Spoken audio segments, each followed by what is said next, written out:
Hello everyone, নতুন আরেকটি recipe নিয়ে আপনাদের সামনে হাজির হয়ে গেছি। আজকে আমি আপনাদের জন্য নিয়ে এসেছি সর্ষে বাটা দিয়ে সাজনার চচ্চড়ি। এই রেসিপিটা কিন্তু খুব অল্প সময়ে করা যায় আর খেতেও কিন্তু অনেক টেস্টি হয়ে থাকে। তাহলে চলুন আজকে আপনাদের সাথে শেয়ার করি সর্ষে বাটা দিয়ে সাজনার চচ্চড়ি। সর্ষে বাটা দিয়ে সাজনার চচ্চড়ি করার জন্য প্রথমে এখানে আমি সাজনা নিয়ে নিয়েছি। আমি এখানে 2 আটির মতো সাজনা খুব ভালো করে ছুলে তারপর পরিষ্কার করে এরকম পিস করে আমি কেটে নিয়েছি। সাজনাগুলোকে আমি একটু বড় বড় পিস করে কেটে নিয়েছি। আপনারা চাইলে আর একটু ছোট করেও কাটতে পারেন, তবে এইভাবে কাটলে দেখতে সুন্দর লাগে।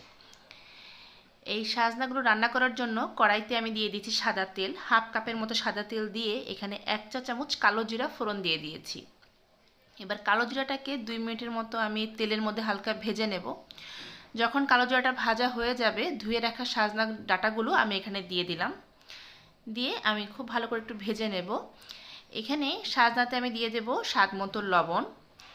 লবণটা আপনারা আপনাদের পরিমাণ মতো দিয়ে নেবেন। সাথে এখানে দিয়ে দেব হাফ চা চামচের মতো হলুদ গুঁড়ো। এই লবণ আর হলুদ দিয়ে আমি সাজনাটাকে খুব ভালো করে একটু ভেজে নেব। আমার এই রেসিপিগুলো যদি আপনাদের ভালো লেগে থাকে তাহলে আমার চ্যানেলটা সাবস্ক্রাইব করে পাশে থাকা বেল আইকনটা বাজিয়ে দেবেন। আমি যখনই আমার চ্যানেলে কোনো নতুন ধরনের রেসিপি আপলোড করব, আপনি সবার আগেই নোটিফিকেশন পেয়ে যাবেন।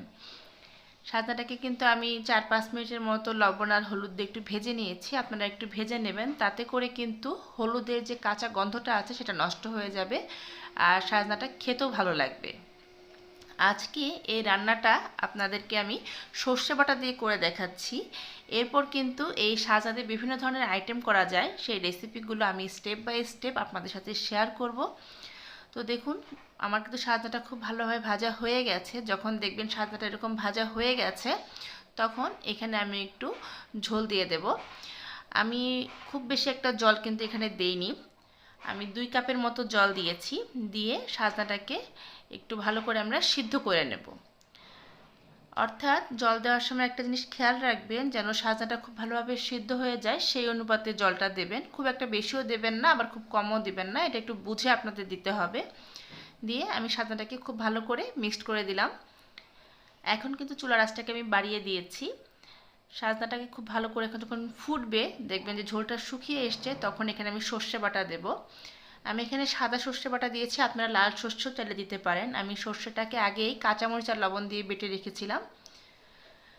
এখান থেকে আমি প্রায় 4 টেবিল চামচের মতো সর্ষে বাটা দিয়ে দিলাম। এই সর্ষে বাটাটা দিয়ে কিন্তু সাজনাটাকে খুব ভালো করে আমরা মিক্সড করে দেব। আর এটা আপনারা 5-7 মিনিট আগে দেবেন, অর্থাৎ যখন সাজনাটা হয়ে আসবে, অনেকটা নরম হয়ে যাবে, তখন এই সর্ষে বাটাটা দেবেন। দিয়ে 5 থেকে 7 মিনিট আমরা এই রান্নাটা করব। যখন দেখবেন গ্রেভিটা একদম শুকিয়ে গেছে, তখন এই সাজনাটাকে আমরা নামিয়ে নেব।